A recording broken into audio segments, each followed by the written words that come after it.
नमस्कार. वैचारिक क्रांती चॅनलवर आपलं स्वागत आहे. आज आपण चर्चेसाठी जो विषय निवडलेला आहे तो म्हणजे समाजामधील राजकीय भावना या विषयासंदर्भात चर्चा करत असताना आपण जर इसवी सन 1500 पासूनचा अभ्यास केला तर मोगलशाही आपल्या देशामध्ये राज्य करत असताना, हुकूमत गाजवत असताना मुघलांनी ज्या पद्धतीचा अवलंब केला ते म्हणजे आपल्या समाजामध्ये विभागणी करून खरं तर मुघलांनी आपल्या देशावरती राज्य केलं. या गोष्टीला कुठेतरी फाटा देऊन छत्रपती शिवरायांनी सर्व जाती धर्माचे लोक एकत्र करून 12 बलुतेदार समाज एकत्र घेऊन छत्रपती शिवरायांनी स्वराज्य निर्माण केला आणि मोगलशाहीला पर्याय निर्माण केला. छत्रपती शिवरायांच्या उत्तर काळामध्ये इंग्रज आपल्या देशामध्ये आले. आपल्या समाजाचा अभ्यास करत असताना इंग्रजांच्या लक्षामध्ये एक गोष्ट आली की हा समाज जाती धर्मामध्ये विभागला जाऊ शकतो आणि इंग्रजांनी त्याच पद्धतीचा अवलंब करून आपल्या देशावरती सुमारे 150 वर्ष राज्य केलं. इंग्रज गेल्यानंतर देखील सध्याचे राज्यकर्ते आपल्या देशावरती ज्या पद्धतीचा वापर करून राज्य करतात ती राजकीय पद्धत म्हणजे आपला समाज जाती धर्मामध्ये आरक्षणामध्ये विभागून आपल्या देशावरती राज्य केलं जात आहे.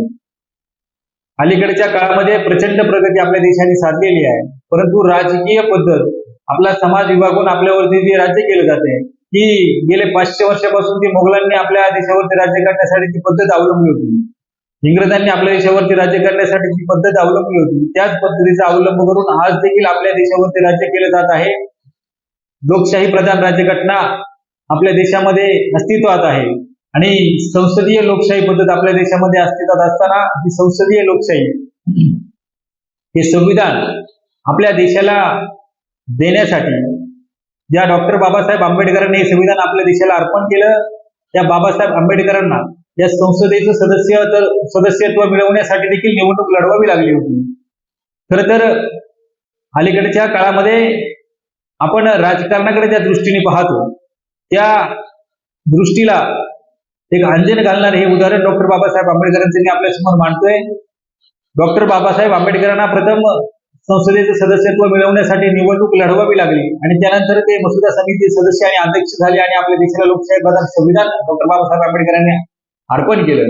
अलीकडच्या काळामध्ये आपल्या समाजाची अशी धारणा आहे की राजकारण हे सामान्यांचं क्षेत्र नाही, तर अलीकडे ज्या स्पर्धा परीक्षांमधून जे विद्यार्थी उत्तीर्ण होतात, अधिकारी होतात आणि त्यांनाच ऑर्डर देणारे जे मंत्री असतात ते 7वी पास होऊन त्या ठिकाणी निवडून जातात आणि अधिकाऱ्यांना आदेश देतात. खरं तर ही फार मोठी शोकांतिका आहे. ही जर आपल्याला बदलवायचं असेल, याच्यात परिवर्तन जर घडवायचं असेल तर राजकारण ही समाजसेवेची संधी म्हणून आपण त्याच्याकडे पाहणं फार गरजेचं आहे.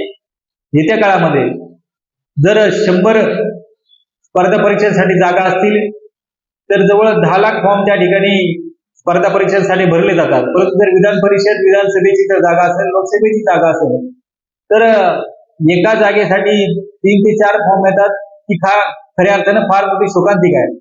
समाजासाठी काम करण्याची भावना असणाऱ्या व्यक्तीला समाजामध्ये संधी मिळणं अलीकडच्या काळामध्ये फार गरजेचं आहे, कारण आपल्या देशामध्ये संसदीय लोकशाही अस्तित्वात आहे आणि त्या संसदीय लोकशाहीच्या माध्यमातून जर आपल्याला समाजाची सेवा करायची असेल तर आपण संविधानाचा अभ्यास करणं फार गरजेचं आहे. आता 4 दिवसापूर्वी संविधान दिन साजरा झाला आणि संविधान दिन साजरा होत असताना आपण संविधानातील किती मुद्दे समजून घेतले हे देखील आपण आपल्या मनाशी प्रश्न विचारणं फार गरजेचं आहे. खर तर सध्याची राजकारणाची परिस्थिती अशी आहे, देशामध्ये राज्यामध्ये जी घराणीशाही सुरू आहे ती ह्याच माध्यमातून आपण राजकारणाकडे पाहण्याचा आपला दृष्टिकोन खऱ्या अर्थानं बदलणं गरजेचं आहे. येत्या काळामध्ये जे विद्यार्थी स्पर्धा परीक्षांमधून यशस्वी झाले नाही त्यांनी राजकारणाकडे संधी म्हणून पाहणं गरजेचं आहे, कारण आपल्या देशामध्ये राज्यामध्ये जो आरक्षणाचा मुद्दा सुरू आहे या आरक्षणाच्या मुद्द्यावरून आपण जर एक गोष्ट पाहिली तर राजकीय नेते आपली राजकीय पोळी भाजण्यासाठी आपल्या समाजासोबत उभे राहत नाही. जे मोजके राजकीय लोक आहेत ती आपल्या समाजाचं मतदान मिळवण्यासाठी आणि आपलं वोट बँक वाढवण्यासाठी खरं तर जातीमध्ये तेढ निर्माण करून मी ह्या जातीचा आणि ह्या जातीचा समाज, जातीचं वोट बँक माझ्या पाठीशी येईल या कारणाने खरं तर प्रयत्न करीत आहे आणि आपला समाज जाती धर्मामध्ये आरक्षणामध्ये विभागला जात आहे.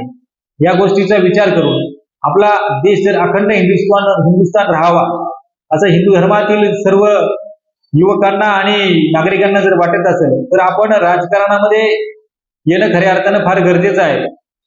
मी स्पर्धा परीक्षेसाठीचे क्लास पाहतो, परंतु अलीकडच्या काळामध्ये माझा असा प्रयत्न आहे की येत्या काळामध्ये राजकारणामध्ये सक्रिय होण्यासाठी मी क्लास त्या ठिकाणी तयार करणार आहे आणि राजकारणाची भूमिका, राजकारणामधून समाजकारण आणि समाजकारणाच्या माध्यमातून समाजाची सेवा हा उद्देश डोळ्यासमोर ठेवून खऱ्या अर्थानं मी एक पिढी निर्माण करण्याचं स्वप्न पाहत आहे आणि त्यासाठी तुमच्या सर्वांचा प्रतिसाद मला फार गरजेचा आहे.